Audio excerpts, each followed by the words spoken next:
हर successful company की शुरुआत कुछ ऐसे होती है कि किसी बंदे या फिर बंदी ने अपना पहला कदम उठाया है अपने डर पे काबू पाके।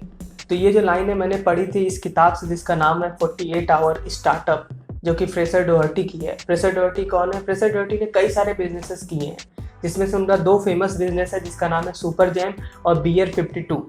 तो इस किताब को मैंने अभी जल्दी ही फ्लिपकार्ट से ख़रीदा था। तो ये मेरी दूसरी बुक है जो मैं अपने कॉलेज और स्कूल लाइफ से छोड़ के कोई किताब पढ़ रहा हूँ। पहली बुक थी 4 आवर वर्क वीक, बट उसे मैं सही से पढ़ नहीं पाया। कभी पहला चैप्टर पढ़ता, कभी लास्ट का, कभी बीच का, मतलब रेगुलर नहीं था। बट मैंने डिसाइड किया कि इस किताब के साथ मैं रेगुलर इसे थोड़ा थोड़ा पढ़ता जाऊँगा और फिर इसे ख़त्म करूँगा। तो मैंने इसका पहला चैप्टर पढ़ लिया है, क्योंकि नया नया किताब है तो जोश भी ज़्यादा है, तो पहला चैप्टर जल्दी ही पढ़ लिया मैंने। तो मैं जो भी सीखा हूँ पहले चैप्टर से, मैंने सोचा आपके साथ शेयर करूँ। तो इस किताब को साइड में रख देते हैं और इसका पहले चैप्टर का समरी शुरू करते हैं। देखिए 48 आवर स्टार्टअप में क्या है एक्चुअली, कि ये बताना चाह रहे हैं कि 2 दिन के अंदर अंदर आप अपने आइडिया को रियल वर्ल्ड में लॉन्च कर सकते हैं और एक बिजनेस जो है खड़ा कर सकते हैं। तो ये ऐसा कह रहे हैं कि अगर आपने 2 दिन फुल फोकस से काम किया तो ये चीज़ आप कर सकते हैं। तो इसी में इन्होंने पहला चैप्टर जो बनाया है, इसमें इन्होंने पहले चैप्टर में 22 सब टॉपिक रखे हैं। तो 22 सब टॉपिक्स को अगर मैं डिवाइड करना चाहूँ तो मैं 3 भाग में कर सकता हूँ। पहले भाग में इन्होंने माइंडसेट की बात की है कि कैसे हमें अपने दिमाग को रखना चाहिए अगर आपको कोई बिजनेस खड़ा करना है, कोई भी स्टार्टअप शुरू करना है। उसके बाद इन्होंने अपनी जर्नी के बारे में बताया कि ये क्या क्या चीज़ें की हैं, कैसे कैसे सारी बिजनेसेस की हैं, इन चीज़ों के बारे में बताया है। इसके बाद तीसरे पार्ट में इन्होंने वही माइंडसेट के बारे में बात किया और फिर कैसी चीज़ों के बारे आगे अप्रोच करना है इसके बारे में बात किया है, ताकि एक आपको स्टार्टअप मिल जाए पहले चैप्टर से ही, ताकि दूसरे चैप्टर से आपको मज़ा आने लगे। इसलिए पहला चैप्टर एक अच्छी रेसिपी है ताकि फ्यूचर में जो खाने को मिले वो अच्छा लगे। तो पहले बात करते हैं पहले पार्ट की। तो सबसे पहले इन्होंने बताया है कि आपको डिसाइड करना पड़ेगा कि आप एंटरप्रेन्योर हैं कि एंटरप्रेन्योर हैं। जी हाँ, ये 2 वर्ड्स हैं। एंटरप्रेन्योर का मतलब ये होता है कि वो बंदे, वो लोग जो हमेशा बिजनेस के बारे में सुनते रहते हैं, वीडियोस देखते रहते हैं, लोगों के सेमिनार अटेंड करते हैं, वीडियोस परचेज करते हैं, किताबें खरीदते रहते हैं, अलग अलग जगह से सीखते रहते हैं, बट कभी स्टार्ट नहीं करते अपना बिजनेस। ये होते हैं एंटरप्रेन्योर। और जब तक आप इस जोन में हैं तब तक आप कोई भी बिजनेस स्टार्ट एक्चुअली में नहीं कर सकते। और इसी जोन में मैं अपने आप को भी मानता हूँ, क्योंकि मैं भी सारे वीडियोस ये सब सारी चीज़ें देखता रहता हूँ। मैंने ये किताब भी खरीद लिया है, इसको पढ़ने के लिए भी एक बिजनेस बुक ही है, बट मैं कभी अभी स्टार्ट नहीं कर रहा हूँ। तो इसका मतलब ये है कि मैं भी इसी जोन में आता हूँ। तो इन्होंने कहा है कि ये जो बीमारी है सही हो सकती है। लोग क्यों नहीं स्टार्ट करना चाहते हैं? उनको फियर ऑफ फेलियर होता है, उनको डर लगता है कि वो हार जाएंगे। वो प्रोक्रास्टिनेट करते रहते हैं, यानी कि वो टालते रहते हैं कि हाँ स्टार्ट कर लेंगे, स्टार्ट कर लेंगे। या फिर कोई और रीज़न हो सकता है, जैसे वो सोच रहे हो कि एक परफेक्ट आइडिया मिल जाएगा, एक परफेक्ट बिजनेस प्लान, तब शुरू करेंगे। तो कोई भी प्रॉब्लम हो सकता है, बट आप स्टार्ट नहीं कर रहे हैं, और जब तक आप स्टार्ट नहीं करेंगे तब तक आप इसी जोन में रहने वाले हैं। इसके बाद इन्होंने बताया कि आपको अपने आइडिया को अपने पास छुपा के नहीं रखना चाहिए, लोगों के साथ शेयर करना चाहिए। क्योंकि आपका आइडिया जैसा आप सोच रहे हैं कि यूनिक है, बट ऐसा जरूरी नहीं कि आइडिया आपका यूनिक हो। इसलिए आप लोगों के साथ शेयर कीजिए, उनसे पूछिए कि आपका आइडिया कैसा है। और स्पेशली उन लोगों से बात कीजिए जो आपको सच बोलने में डरते ना हो। जैसे अगर आप अपने फैमिली से बात करेंगे या फिर नॉर्मल दोस्तों से बोलेंगे तो वो आपका दिल रखने के लिए कह देंगे हाँ हाँ सही है बिजनेस, कोई बात नहीं है। बट ऐसे दोस्तों से पूछिए जो आपको मुंह पे बताने में हेजिटेट ना करते हैं, वो सीधे बता दें कि भाई ये बिज़नेस सही नहीं है, मुझे ये दिक्कत लग रही है। इससे आपको पता चलेगा कि आपके जो बिज़नेस आइडिया उसमें क्या क्या दिक्कतें हैं और आप इसे सही कर सकते हैं। तो उन लोगों से पूछिए, बात कीजिए, क्योंकि आप जानते हैं जैसे आप इतने दिनों से शुरू नहीं कर रहे हैं, किसी को बताएंगे तो भी नहीं शुरू करने वाला है वो भी। इसलिए इस चीज़ से मत डरिए और आप अपने आइडियाज़ को लोगों के साथ शेयर कीजिए, ये बहुत ज़रूरी है। इसके बाद इन्होंने एक बात किया था पेसिमिज्म और ऑप्टिमिज्म के बारे में, जो मुझे बहुत अच्छा लगा। इन्होंने बोला कि आपके अंदर पेसिमिज्म और ऑप्टिमिज्म दोनों बराबर भाग में होना चाहिए। आपके अंदर एक ब्लाइंड ऑप्टिमिज्म और ऑनेस्ट पेसिमिज्म होना चाहिए। ऑप्टिमिज्म क्या होता है कि आशावादी, आप किसी चीज़ को मानते हैं कि हाँ ये चीज़ हो जाएगी, उम्मीद करते हैं।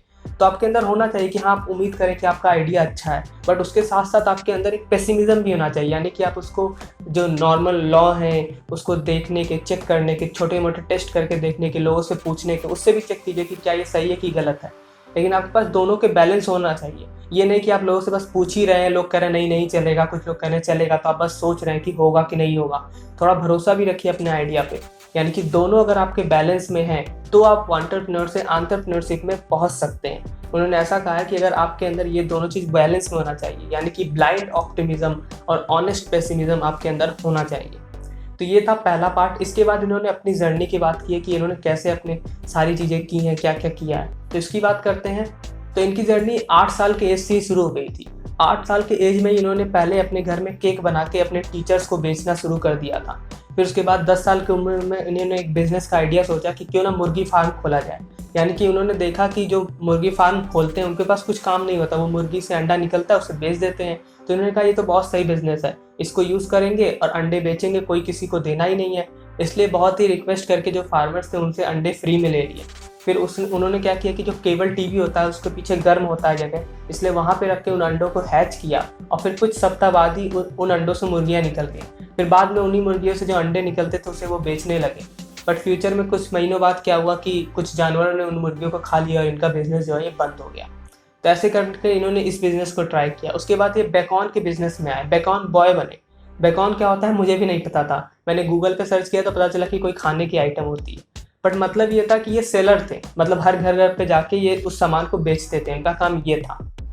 बेकॉन बॉय की सेलिंग बिजनेस में इन्होंने बहुत सारी चीज़ें सीखी। ये पहले हर सप्ताह 20 पैकेट बेचते थे, उसके बाद 20 पैकेट से लेके इन्होंने 100 पैकेट तक की जर्नी अचीव की, यानी कि 100 पैकेट हर सप्ताह बेचने लगे। जिसकी वजह से क्या हुआ कि ये नंबर 1 सेलर बन गए थे बेकॉन के बिजनेस में। जिसकी वजह से जो बेकॉन मैन था, यानी कि जो इसका मालिक था, वो बहुत ज़्यादा इनसे खुश हो गया था और उनको अपना राइट हैंड रख लिया था। अब इनके अंडर में कई सारे बेकॉन बॉय काम करते थे और उन्हें इनसे हैंडल करना पड़ता था। तो इनकी काफ़ी बड़ी अचीवमेंट हो गई थी, बहुत सारी चीज़ें सीख रहे थे, इनके अंदर एक सेलिंग करने की हुनर आ गई थी। इसके बाद इन्होंने डिसाइड किया कि अब मैं ऐसे काम नहीं करूँगा, मैं खुद का कुछ बिजनेस स्टार्ट करूँगा। तो उन्होंने इस चीज़ से रिज़ाइन कर दिया और अपना बिजनेस ट्राई करने लगे। इसके बाद इन्होंने बताया कि इन्होंने कई 100 बिजनेस ट्राई किए और उसमें से ज़्यादातर बिजनेसेस इनके फेल हो गए। बट कुछ बिजनेसेस जो हैं जो इनके एक्चुअली में सक्सेसफुल हुए हैं, जिसमें से एक है सुपर जैम।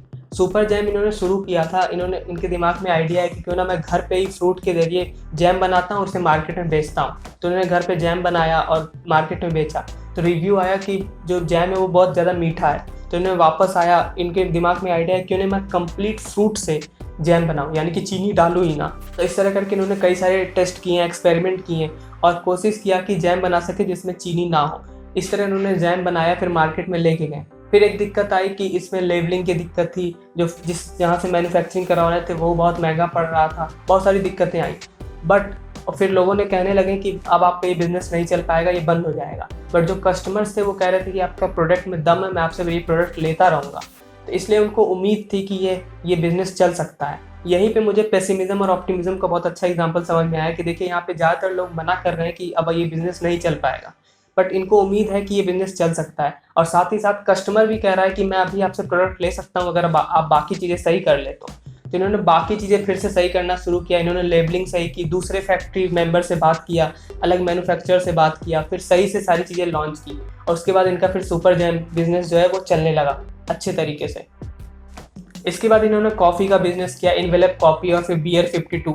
इनवेलप कॉफ़ी में इनके एक दोस्त थे जिनका जो स्मेल करने की पावर थी वो बहुत कम थी, लेकिन जो टेस्ट करने की क्षमता है वो बहुत ज़्यादा अच्छी थी। इसी पावर को यूज़ करके इन्होंने फ्यूचर में काम किया और बहुत सारे कॉफ़ी को टेस्ट किया और एक अच्छा कॉफ़ी का बिजनेस शुरू किया। इसी की तरह उन्होंने बियर 52 बिजनेस भी शुरू किया।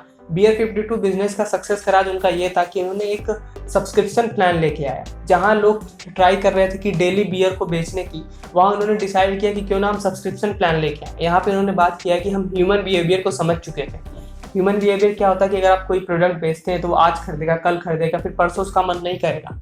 लेकिन अगर वो कोई महीने का प्लान ले लेता है तो अब उसने पैसा वो दे चुका है, और अगर एक बार आपने पैसा दे दिया है तो आप बार बार उसको लेना चाहेंगे, ताकि सोचेंगे कि ज़्यादा से ज़्यादा आप उस पैसे का यूज़ कर सकें जो आपने पहले दे चुका है। इसीलिए उन्होंने सब्सक्रिप्शन प्लान लेके आया, जिसकी वजह से उनका बियर 52 का बिजनेस बहुत ज़्यादा तेज़ी से बढ़ने लगा, क्योंकि ऐसा कोई आइडिया और कोई कर ही नहीं रहा था। तो ये थी दूसरे पार्ट की कहानी। अब तीसरे पार्ट में इन्होंने बताया है कि आप जो है वो अकेले नहीं हैं। अगर आपने कोई आइडिया सोचा है तो ज़रूर कोई ना कोई उस आइडिया को पूरे वर्ल्ड में कहीं ना कहीं यूज़ कर चुका होगा, और हो सकता है कि उसे वो इम्प्लीमेंट भी कर चुका, उसके जरिए बिजनेस भी बना चुका हो। तो आप ये मत सोचिए कि आपका आइडिया यूनिक है। बहुत कम चांसेस होते हैं कि जो आइडिया आप सोच रहे हैं वो यूनिक हो। इसलिए कोशिश कीजिए कि जल्द से जल्द आप उस आइडिया को मार्केट में ले आ सकें। तो वहाँ पे एक बहुत ही अच्छी लाइन लिखी हुई थी कि वो सबसे ख़राब होगा कि अगर आप किसी आइडिया पे कई महीने तक काम करते रहें और फिर कोई और बंदा ही उसी मार्केट में आपका आइडिया चुरा के उसको लॉन्च कर ले जाए। तो ये सबसे ख़राब चीज़ होगी। इससे बढ़िया ये है कि आप जो भी चीज़ आपके पास है, छोटी से छोटी चीज़ के साथ आइडिया शुरू करें और उसको लॉन्च कर दें। तो ये चीज़ इन्होंने बात की। इसके बाद इन्होंने बात किया कि आपको बहुत सी तेज़ी से काम करना चाहिए, फोकस अच्छे से बना के रखना चाहिए। यानी कि जो आजकल के मार्केट में इंटरनेट का दौर चल रहा है, जिससे बहुत बेनिफिशियल है। आप अपने बजट को कम कर सकते हैं। आप छोटी से छोटी चीज़ से शुरू कर सकते हैं। आपके पास सिर्फ लैपटॉप है, इंटरनेट है, इसके जरिए भी आप अपना बिजनेस शुरू कर सकते हैं। आपको कोई इंफ्रास्ट्रक्चर की ज़रूरत नहीं है। इन्हीं छोटी सी चीज़ों से आप अपना बिजनेस शुरू कर सकते हैं। इसलिए बजट के कम से कम फोकस कीजिए, ज़्यादा पैसा खर्च मत कीजिए, सिर्फ प्रोडक्ट पे ध्यान दीजिए शुरू में। मुझे पहले चैप्टर से ये चीज़ समझ में आई कि देखिए, इन्होंने एक बीच में ये भी बोला था कि इनके पेरेंट्स जो है बहुत सपोर्टिव थे। बचपन से इनके पेरेंट्स ने कभी मना नहीं किया किसी चीज़ को करने से। ये इस चीज़ के लिए बहुत लकी भी मानते हैं कि हर पेरेंट्स ऐसा नहीं देते हैं, बट इनके पेरेंट्स ऐसा कर रहे थे कि इनको खुली छूट दी थी कुछ भी करने के लिए। ये इसलिए बहुत अपने आप को लकी मानते हैं। इसके साथ साथ मैंने इनकी कहानी इससे ये भी समझ में आया कि ये डरते नहीं थे। कोई भी आइडिया है उसको लॉन्च करते थे, ट्राई करते थे, फिर जो चीज़ सीखने को मिलता था उसे वापस आके सीखते थे। कोई चीज़ नहीं पता है फिर सीखते थे, फिर अप्लाई कर देते थे। यानी कि सीखो फिर अप्लाई करो, सीखो फिर अप्लाई करो, यही चीज़ ये लगातार करते गए। फिर इन्होंने अपने बिजनेस को बड़ा किया है। मतलब ये नहीं कि पूरा परफेक्ट बिजनेस प्लान बना रहे हैं और उसको फिर लॉन्च कर रहे हैं। जो आइडिया आया उसको टेस्ट किया, फिर लॉन्च किया। ये सारी चीज़ें इनकी कहानी से मुझे समझ में आई। इसके बाद पेसिमिज्म ऑप्टिमिज्म वाली चीज़ मुझे बहुत पसंद आई, और जो एंटरप्रेन्योरशिप है वो भी वाली चीज़ मुझे बहुत अच्छी लगी। तो ये सारी चीज़ थी समरी, जो पहले चैप्टर से मुझे समझ में आया, मैंने पूरा आपके सामने पेश कर दिया है।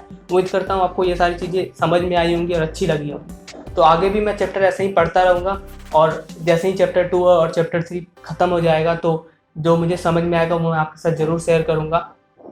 तो अगर आपको ऐसे ही आगे के चैप्टर्स के समरी देखने हैं तो इस चैनल को जरूर सब्सक्राइब कर दीजिए, और हाँ, बेल आइकन जरूर दबा दीजिएगा, तभी आपके पास नोटिफिकेशन पहुँचेगा। तो यहाँ तक वीडियो देखने के लिए बहुत बहुत धन्यवाद।